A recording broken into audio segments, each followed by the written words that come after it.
Thanks for downloading Westside Elite. I'm Ryan Terpstra from StateChampsNetwork.com. Alongside me is Alan True from Scout.com, Midwest Recruiting Coordinator. We're back like we are every week. It's week 5. Crazy to think how far we're into the football season, Alan. It goes so fast, but when you add in the playoffs at the end of that, we still got a lot of football left to be played here. Yeah, and we're going to stick with you throughout most of the year, still through the playoffs and everything. But now is the time when people are making moves. Position is kind of being established. If you're 2-2, you know you got to put on, a good showing the last part of your season. If you're 3-1 or maybe 4-0, you're feeling pretty good.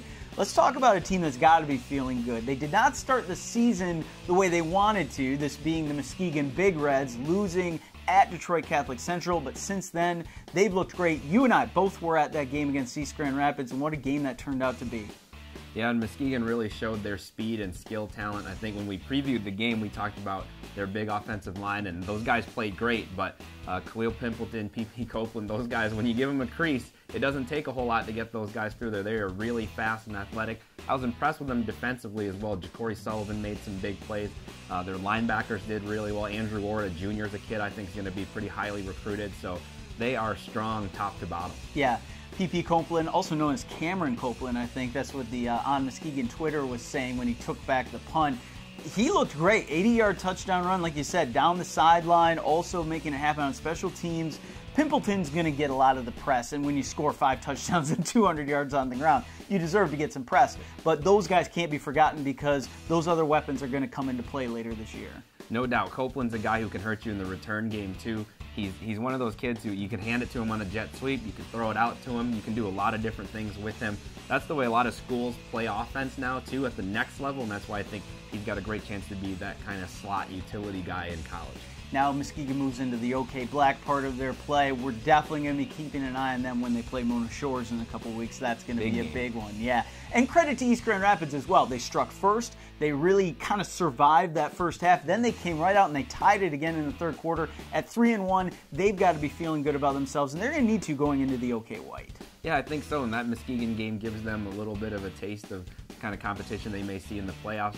They're always well coached, they're always tough. An East Grand Rapids team is never going to lie down for you, and I thought that they did a great job of just battling through that game with Muskegon. That was a fun main event to cover for me last week. This week, I'm actually going back to the Lakeshore, back to my roots. The WMC Conference, baby. Former North Muskegon Norsemen will be making the trek up to Whitehall. Whitehall 3-1 versus Montague 4-0. This is definitely a battle for the top spot in the WMC Conference. Conservative over-under on this game is about 210 points, given what these two schools have done so far. But talk about this one. Obviously, a lot of points are going to be scored, Allen, and two offenses that are going to feature a lot of playmakers. Yeah, you can't fall asleep with the camera or you're going to miss some touchdowns being scored. It's going to be a quick strike type of game.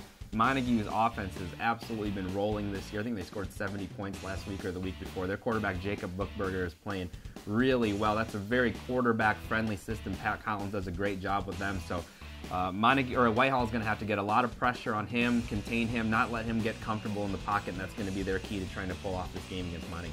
Well, and I think Whitehall, their final game last year, they lost to South Christian in the playoffs. Of course, John Wasink was the quarterback there, so they have experience now kind of handling those big quarterback-led offenses. Credit to Montague, though. When I played against them back in my high school days, that was a wing T offense. Pat Collins comes in. I didn't even recognize these guys. Now, Cody Cater helps you be successful in that way, but this is going to be an exciting game, people, and that's why we're going to put it on statewide television on State Champs, so make sure you check out those highlights Sunday at 9 a.m.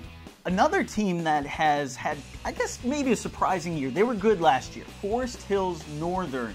They were challenging for their conference and ended up making the playoffs last year. This year, undefeated, Allen, and they're looking even stronger in terms of maybe making a deeper run in the playoffs. Yeah, Ryan Oshnock in his second year doing a great job with the Huskies. They have a couple of guys that we're really looking at. Adam Farah, wide receiver, defensive back, is committed to Air Force. Really great all-around athlete. Then they have a really big offensive line, and their junior tackle, Eric Ditzhazy. Remember that name? They're saying he's going to be a Division I guy. I had a chance to see the film. I think he's definitely a Division I guy, 6'5", 265 pounds, and a mean one. That's what they like to see out of the offensive line. You love those mean guys up front. Now, Forest Hills Eastern, coincidentally, also undefeated right now, so I think October 24 or 23, those guys will be getting together. I think that one might be on the horizon.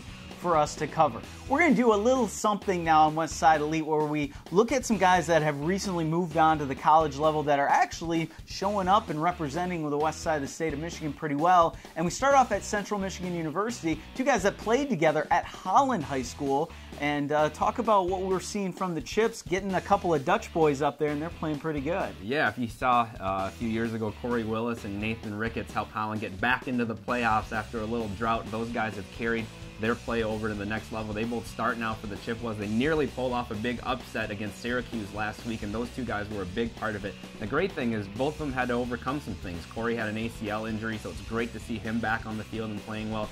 Nate was a kid that had some offers, waited a little bit. Some of the offers went away and had to find a home at CMU late. Now he's proven his worth. You know, he's in the starting lineup for them, so it's great to see those two kids doing well, because it didn't always come easy for both of them. Definitely not. And I remember watching Corey play, and I think I was at the game where he injured his knee, and such a sad thing to see from a promising athlete like that.